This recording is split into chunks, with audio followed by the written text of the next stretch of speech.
평범한 일상, 무탈하게 하루를 살아내는 것. 아침에 출근하고 등교하고 뿔뿔이 흩어진 가족들이 저녁에 집으로 돌아와 함께 저녁 식사를 나누며 마주 앉아 안부를 이야기할 수 있는 것. 그것은 누구에게나 주어진 일상이 아니다. 일상이 무너져버린, 그래서 스스로 일어서지 못하는 이들. 그들에게 이제는 우리가 먼저 다가가야 하는 것 아닐까?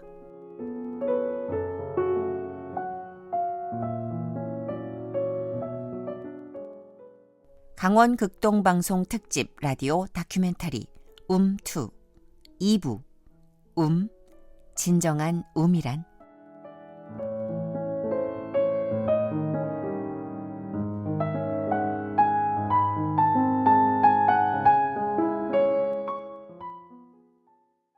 우리나라에서 수용자 자녀들을 돕고 있는 단체인 사단법인 세움. 올해로 설립 10주년을 맞이한 세움은 다각적으로 수용자 자녀들을 돕기 위해 노력하고 있다. 세움에서는 현재 위기 수용자 자녀 통합 지원이라는 프로그램을 운영하고 있다. 수용자 자녀들에게는 어떤 지원이 이루어지고 있는지 이경림 대표에게 들어보자. 통합적 저희가 개별 지원이라고 해서요. 그 아이들 상황이 다 달라요. 그리고 또 가정의 어떤 범죄 형태도 다르고, 그리고 이제 또 그로 인해서 이제 밖에 남겨진 과제들도 되게 다르기 때문에 가능하면 아이들의 상황에 맞게 필요한 것들을 다 지원하려고 하는데, 기본적으로 하는 거는 아무래도 이제 세움의 문을 두드리는 가족들은 되게 경제적으로 어려운 가족들이에요. 그리고 이제 통계에서도 부모가 범죄해서 이제 한쪽 사람이 범죄해서 교도소 가게 되면 밖에 남겨진 가족들은 우리나라의 수급권자 비율이 한 전체 인구의 한 3% 정도가 되는데, 수용자 가족들은 부모 한 사람이 범죄해서 교도소 가게 되면 그 수급 비율이 한 11%가 돼요. 그러니까 훨씬 더 5배 정도 빈곤하거든요. 그리고 이제 우리 문을 두드리는 가족들은 이제 거기서 더 빈곤한 가족들이기 때문에 일단 경제적 지원을 이제 우선적으로 기본으로 다 해요. 공부하고 싶으면 학원비나 아니면은 뭐 그림을 배우고 싶다, 뭐 태권도를 배우고 싶다, 뭐 이제 그렇게 이제 특수적인 지원을 하고 있고, 아이들이 와서 이제 상담 받기도 하고, 여기 올 수 없는 지방에 있는 아이들은 저희가 상담비를 지원해서 1회 한 15회기 정도 상담 받을 수 있도록, 그러면 한 그 한 아이한테 한 번에 할 때 한 300만 원 정도 지원을 이렇게 하고 있고, 저희는 이제 기본적으로 아이한테 해가 없고 아이가 원한다면 이제 자꾸 교도소에 있는 부모라도 자꾸 만나야 가족관계가 계속 유지가 되고, 이분이 또 출소해서도 또 가족으로 돌아갈 수 있잖아요. 가족 회복, 가족 통합이 돼서 이제 면회 지원들을 하고 있어요. 수용자 자녀들은 경제적인 어려움뿐만 아니라 정서적, 심리적으로 많은 어려움을 겪는다. 부모의 부재가 주는 두려움, 외로움 때문일 것이다. 부모의 죄로 인해 움츠려져 있는 아이들. 그 아이들을 먼저 안아주는 것은 우리가 해야 할 몫인 것이다. 이 아이들에게 문제가 있었던 건 아니다. 이 아이들의 부모의 범죄에 문제가 있었던 게 아니다. 이 아이들의 환경, 이 아이들을 더 감싸주지 못한 환경이 문제였겠다. 18세 미만의 아동은 뭐가 어찌됐든 국가가, 사회가 아이들을 건강하게 성장을 해야 되기 때문에, 건강하게 성장하지 못한 것은 국가와 사회의 탓이지 부모의 범죄나 이 아이들의 어떤 그런 건 아니다. 당신의 자녀와 다르지 않다. 수용자 자녀를 나의 친한 친구로 받아들일 수가 있는가? 그다음에 수용자 자녀를 내 자녀의 친구로 받아들일 수가 있는가? 수용자 자녀를 나의 배우자로 받아들일 수 있는가? 수용자 자녀를 나의 자녀의 배우자로 이런 거를 물어봤는데 되게 다 낮아요, 일반 사람들은. 그런데 세움을 후원하시는 분들에게 물어봤어요. 그랬더니 그렇지, 세움을 후원하시는 분들은 일반 사람들보다 긍정적인 대답이 24.6%가 더 높았어요. 좀 더 세움의 활동이 많이 알려지는 게 결국은 수용자 자녀에 대한 그런 우리가 잘못 갖고 있는 편견들을 바꾸는 거구나, 이제 그런 생각이 들고요. 그리고 특별히는 정말 당신의 자녀와 다르지 않다는 걸로 봐주셨으면 좋겠어요.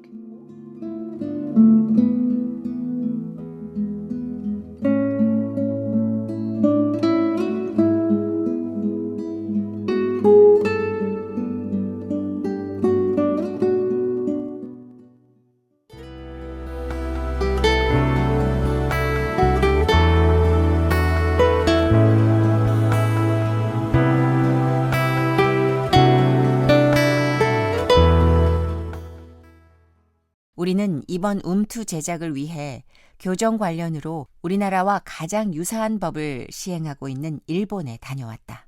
일본은 나라적인 특성상 행정 절차가 까다롭고 시간이 지체됨에 따라 다각도로 취재하긴 어려웠지만 일본 법무성 교정본부의 담당자를 만나 취재할 수 있었다.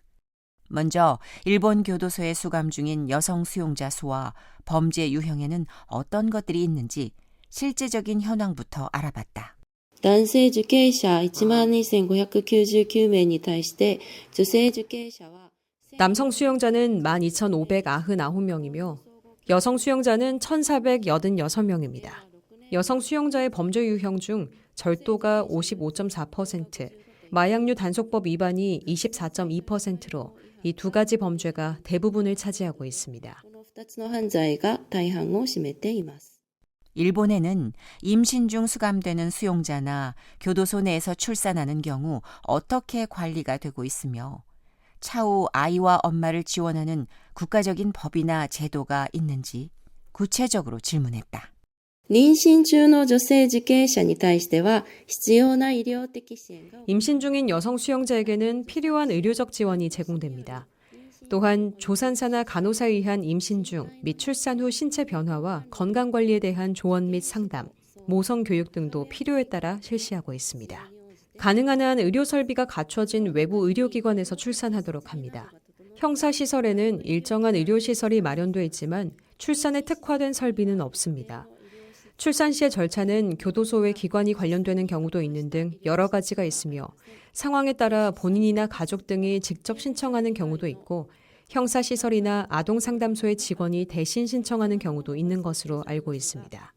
여성 수용자의 의사와 기타 다양한 사정에 따라 교도소 내에서 아이를 양육할 수 있는 제도가 있습니다. 다만 현실적으로는 가족 등이 아이를 맡는 경우가 많습니다. 行うものもあると承知しています。 일본에서는 모자 수용 제도를 운영하고 있다. 2011년 이후 운용 사례는 4건에 불과하지만 교도소 내에서 출산한 아이는 수용되는 것이 아니라 양육되어진다고 말한다. この養育に関するお尋ねであれば 아이를 양육하는 것에 대한 질문이라면 아이는 수용되는 것이 아니라 양육되는 겁니다. 교정 당국으로서는 여성 수용자의 의사나 기타 여러 사정, 그리고 아동의 최선의 이익을 고려해 필요에 따라 제도를 적절히 운용하는 것이 중요하다고 생각합니다. 한편 운용 사례는 2011년 이후 4건입니다. 4件です。 또한 자녀를 두고 교도소에 수감된 여성 수용자들에게는 사회에 있는 아이들과 관계를 유지할 수 있도록 다양한 지원을 아끼지 않고 있다. 義務教育終了未満の 의무교육 미만 자녀를 둔 수용자에게 조산사에 의한 가족관계 지도 및 모성교육 등을 실시하고 있습니다. としています。 우리나라와 마찬가지로 일본에서는 다양한 민간단체와 외부 자원봉사자들이 여성 수용자들을 위한 교정사역을 펼치고 있다. 矯正施設の専門職のほか、地域の専門職種の活用により 교정시설의 전문직 외에도 지역의 전문 인력을 활용해 여성 수용자의 특유의 문제에 대응한 지도나 지원을 하고 있습니다.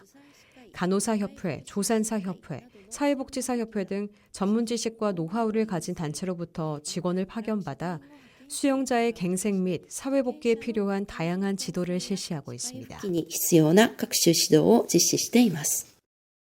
일본에는 특정 비영리 활동 촉진법, 즉 NPO법에 근거해 설립되는 비영리 민간단체들이 있다. 교정 관련으로도 다양한 NPO 법인들이 존재하는데 그중 한 곳인 마더하우스를 찾았다. 마더하우스는 2012년 설립된 교정사역 단체로 수용자 및 출소자들의 사회복귀 지원을 중심으로 활동하고 있다.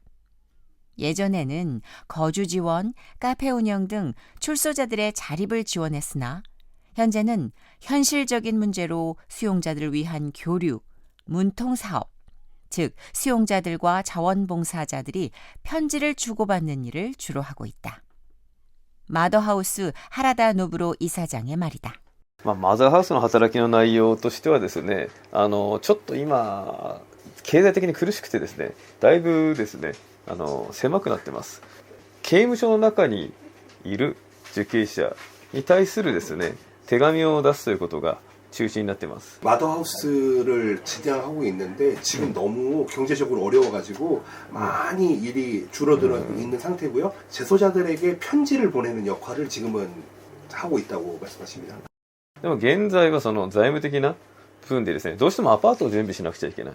そのアパートも自立してね、空になっちゃった場合に維持していく。あと新しく出てくる人たちのためにいくつかアパートを確保しておかなくちゃいけないとか、いろいろありましてですね、財務的に苦しくて、今は新しく出てきた人の住居はちょっと準備してないんですよね。 원래는 이제 재정적으로 그러니까 새롭게 출소한 사람들이 생기면 생길수록 그분들이 있을 수 있는 아파트가 필요하게 되는데 그런 것들을 여러 개 준비했다가 이제 지금은 거기까지는 할 수 없는 재정적인 상황이 되었습니다. 500여 명이 넘는 자원봉사자들이 교도소 안에 있는 수용자들과 서로의 마음을 주고받는다. 담장 안에 있는 이들에게는 이 편지가 유일한 희망일 수도 있다라는 생각에 현실적인 문제들로 어렵고 힘들지만 이 사역을 놓지 못하고 있다는 하라다 노부로 이사장. こんなには来ないんですけど、ですからボランティアさんだけでうち500人ぐらいいるんですよ。 지금 그러니까 볼런티어하는 사람들이 한 500명 정도 있으시답니다. 私宛てだけでもこれだけ来てます、1週間で。 그러니까 일주일에 이 정도의 편지가 지금 온다고 이야기하시네요. これ女性かもしれないですね、名前からして。 女 이름, 性から。 이름을 보게 되면은 여자 이름처럼 そう 보여집니다. こんな感じで。 これがだから1週間10日ぐらいかですかね。来るんですよ、これ。 그러니까これ 사진, これだけ写真しまい撮っていいですか? 名前が出ちゃうんで、こっち側ならいいです。こっからいいです。 これ 일주일에서 열흘 정도의 내용들이 저 정도의 편지가 도착을 한다고 얘기합니다.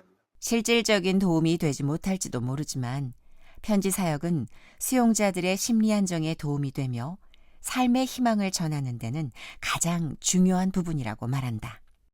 それは手紙をやり取りしてると分かるんですけれども、彼らとの受刑者の多くは自己肯定感が低いですね。自己肯定感、あんまり褒められたことがないです。 그러니까 편지를 주고받아 보면 알겠지만은 형무소 안에 있는 재소자들은 자기 긍정성이 좀 떨어지는 것 같습니다. 自分の存在を認めてもらうにはお金を払うか、何か結果を出す。そうだから、 그러니까 자기 자존감을 올리기 위해서는 자기가 뭐 에너지를 쓰든지 돈을 쓰든지 아니면은 자기가 노력을 해가지고 어떤 높은 위치에 올라가든지 그래야 자존감이 세워지는데 役割がないと自分の居場所がないって価値観が多いです。 본인이 어떤 역할을 하지 못하기 때문에 나는 어떤 이 세상에 살 가치가 없다라고 생각하는 경우가 많이 있는 것 같습니다. 親から両親からほとんど厳しかった。あと相手にされなかったとか。 그러니까 상황적으로 보면은 부모님으로부터 인정받지 못하고 부모님으로부터 버림받았다라는 그런 마음가짐이 많이 있지 않나 생각을 해봅니다. そういう世界の中で、今までもその自分に有利なものを集めてきたからこそ認められたと思ってる人たちに手紙が来るんです。 이제 그런 사람, 그러니까 그렇게 어떻게 보면 낭망에 있는 사람들이 이제 의지할 곳이 없다 보니까 이쪽에 이제 편지를 보내가지고 본인들의 삶을 수여하기 시작합니다. あるんですかって思いますよね。 아니 그러면은 이거 효과 있습니까? 라고 질문을 받게 되는데요. これはですね、先ほど私外にいる人たちに対するとても難しいと言いましたね。外に出てきてから、中にいる間はそういう規則正しくやれってことは刑務所がやってくるんですよね。 근데 이제 효과적이냐고 물었을 때는 바깥에 출소한 사람들에 비해서 거기에서는 엄격한 규율이라는 게 있잖아요. 그러다 보니까는 훨씬 더 효과적으로 진행이 되고 있는 것 같습니다. 일본 법무성 교정본부 담당자나 마더하우스 하라다 노부로 이사장은 누구도 소외되지 않고 모든 이들에게 사회의 일원이 될 수 있도록 기회를 제공해야 한다고 말한다. 일본에서는 누구도 소외되지 않도록 하는 관점에서 수용자가 자신의 잘못을 극복하고 다시 사회의 일원으로 나아갈 기회를 제공하기 위해 노력하고 있습니다. 또한 여성 수용자와 그 자녀가 안심하고 생활할 수 있도록 법 제도와 지원 체제 충실을 위해 힘쓰고 있습니다. 이번 기획은 교도소라는 한정된 환경 속에서 엄마로서 살아가는 여성들의 목소리를 통해 생명을 마주하는 모습, 그들을 지원하는 사람들의 마음, 그리고 사회의 따뜻함을 전달하는 것이라고 알고 있습니다. 일본의 이러한 노력이 여러분 지역사회에 참고가 될 수 있다면 기쁘겠습니다.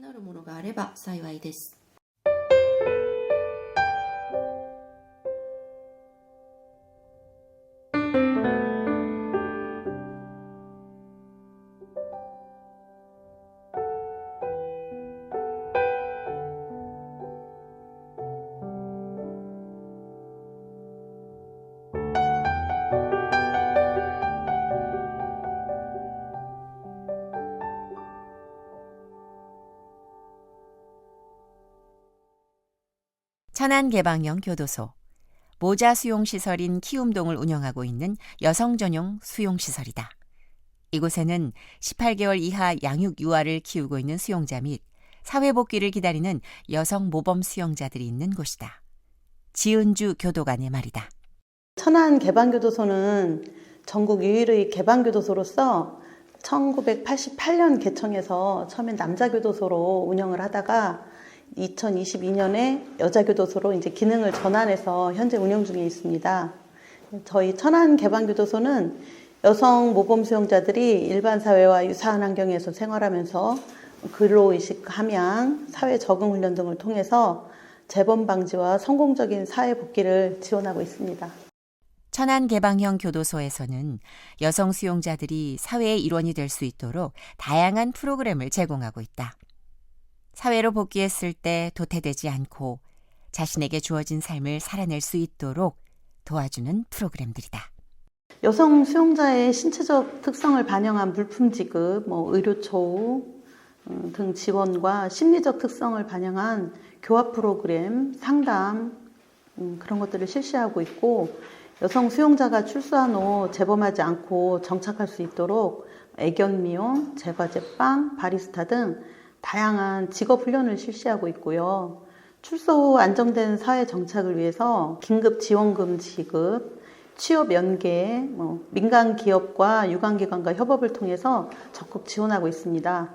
더불어 여성 수용자 수가 계속 증가하고 있어서 여성 수용자의 수용률이 전체 수용률에 비해서도 매우 높기 때문에 여성 수용자를 위한 전담 수용 시설을 추가로 지금 증설 중에 있습니다. 특히 우리 천안개방교도소는 여성 수용자의 원활한 사회복귀를 위해서 중간처우 전담시설로 운영되고 있어서 교정시설 밖에 위치한 공장에서 외부 통근 작업을 실시하고 또 일과 후에는 각종 동아리 활동, 취미 활동을 할 수 있도록 해서 자기 개발을 돕고 있고요. 또한 요즘 산업수요에 맞춰서 지게차, 굴삭기 같은 중장비 자격증 취득을 여기 적극 시행하고 있어요. 그래서 또 지금 간병 자격증 취득을 위한 직업훈련 프로그램도 하나 계획 중에 있습니다.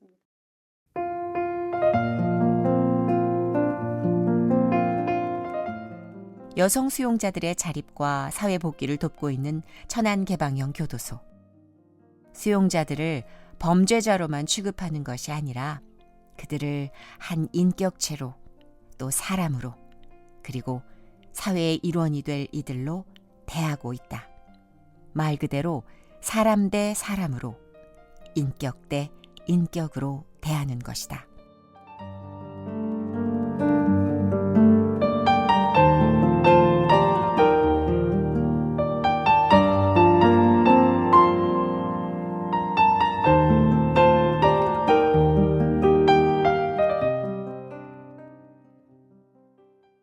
여기 여성 출소자들이 다시 일상으로 돌아가도록 도와주는 곳이 있다.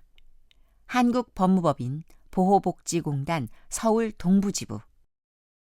여성 출소자들의 자립과 더불어 가족과의 단절, 경제적인 어려움으로 갈 곳이 없는 여성 출소자들의 집이 되어주고 있는 곳이다. 한국법무법인 보호복지공단 서울 동부지부 정순찬 지부장의 말이다. 많은 기관들이 이제 성인 남성 위주로, 그리고 몇몇 곳은 여성 청소년 2곳, 남성 청소년 1곳 이렇게 운영되고 있는데, 성인 여성 출소자 비율이 남성에 비해서 높진 않지만 그래도 꾸준히 존재를 하고 있기 때문에 그분들에게도 이런 지원이 필요합니다. 그래서 저희 동부지부가 그런 역할을 좀 하고 있다고 보시면 됩니다. 저희는 형사처분 또는 보호처분 받으신 분들이 이제 사회에 돌아오셨을 때 좀 막막함이 많습니다. 모든 것들 기반을 상실하는 상황이 많기 때문에 그분들을 좀 도와서 그분들이 안정되게 사회에 자리 잡고 또 홀로 설 수 있도록 도와주는 그런 역할을 하고 있는 기관입니다. 이곳에서는 여성 출소자들에게 구체적으로 어떤 도움을 주고 있을까? 저희 기관은 여성에 특화된 기관이라고 보시면 되고, 크게 이제 두 파트가 있는데, 한 파트는 숙식입니다. 출소하시고 나서 많은 분들이 가족이나 친척 이런 지원을 받아서 이제 아니 본인이 예전에 살던 곳을 가시는데, 그 한 10%에서 20% 분들은 막상 갈 곳이 없으신 분들이 있거든요. 특히 여성도 마찬가지고 그런 분들이 당장 사회에 돌아왔는데 잘 곳이 없고 배가 고픈 상황은 정말 좀 암울한 상황이기 때문에 저희 공단에서는 생활관 운영을 하고 있고 저희 서울 동부지부는 전국에서 유일하게 성인 여성들의 생활 지원을 생활관 운영을 하면서 그런 지원을 하고 있습니다.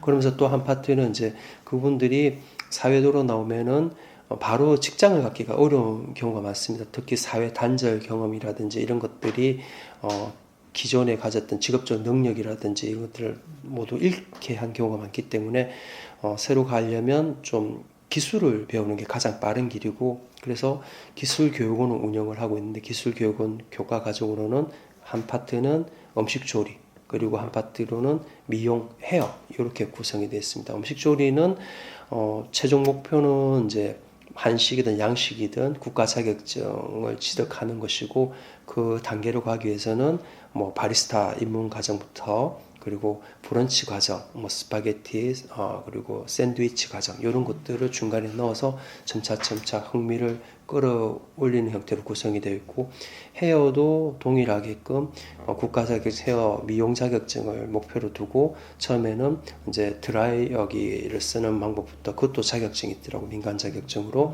그리고 스타일리스트 이런 과정을 넣어가지고 자격증을 딸 수 있게끔 그런 역할을 하고 있습니다. 여성 출소자들을 위한 바리스타, 한식 조리사, 미용 자격증 등 여러 수업을 통해 사람들과 소통하고 세상과 소통한다. 여성 출소자들을 가르치고 있는 강사들은 운영 중인 프로그램에 대해 이렇게 말한다.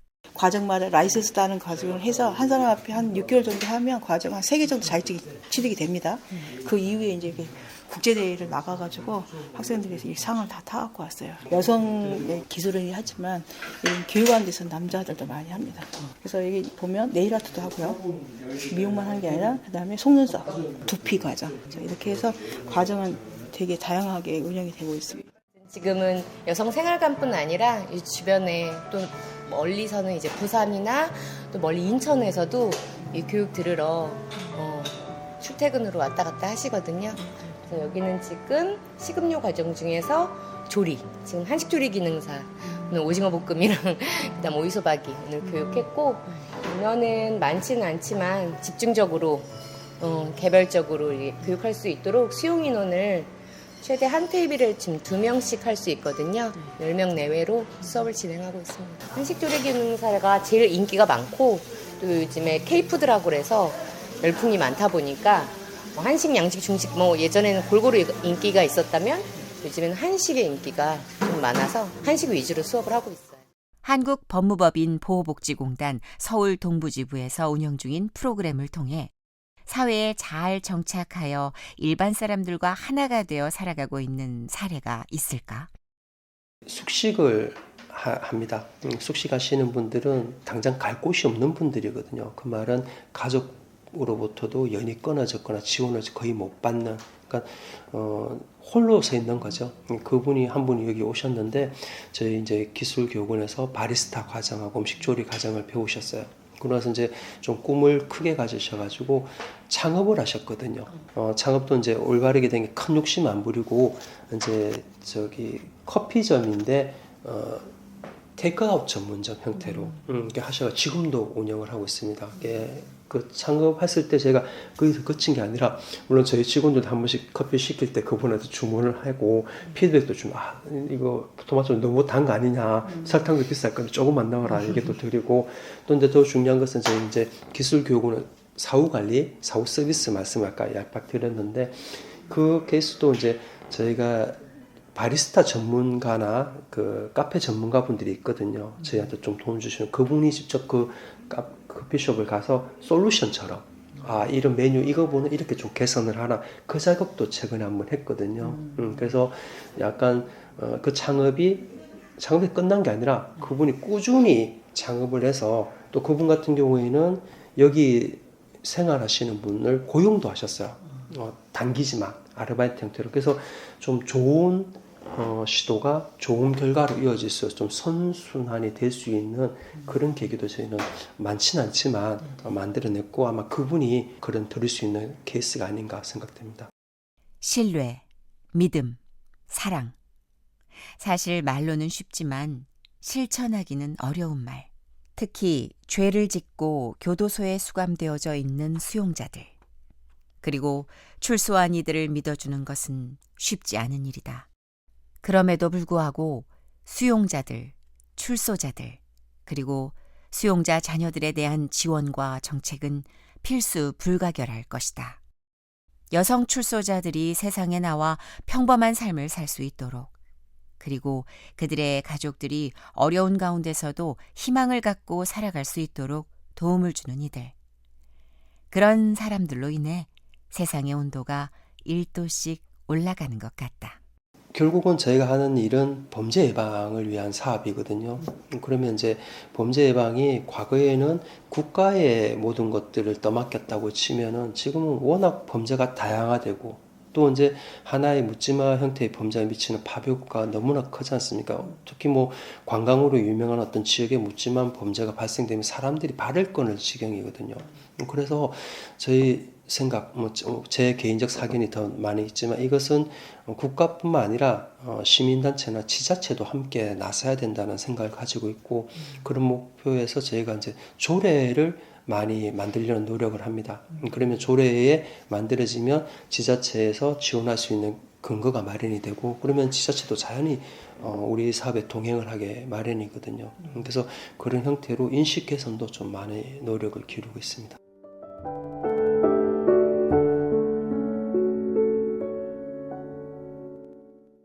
평범한 일상의 삶. 하지만 누군가에게는 그것이 당연히 주어지는 일상이 아니다. 엄마의 부재로 일상의 일부분이 송두리째 비어버린 아이들. 그리고 누군가의 손에 맡겨지는 아이들. 사회적 낙인에 고개 숙이지 않고 편견의 시선에 움츠러들지 않고 수용자 자녀들 그리고 여성 출소자들이 평범한 일상을 살아갈 수 있도록 우리가 그들의 비어있는 일상을 그리고 또 빈 마음을 이젠 사랑과 관심으로 채워주어야 하는 것은 아닐까.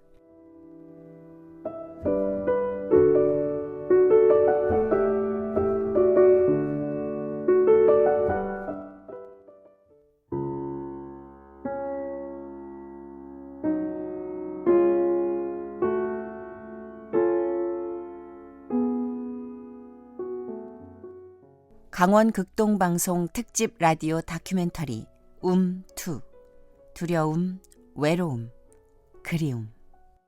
지금까지 기획 및 제작 김혜미, 나레이션의 정선이었습니다. 이 프로그램은 방송문화진흥회의 지원으로 제작되었습니다.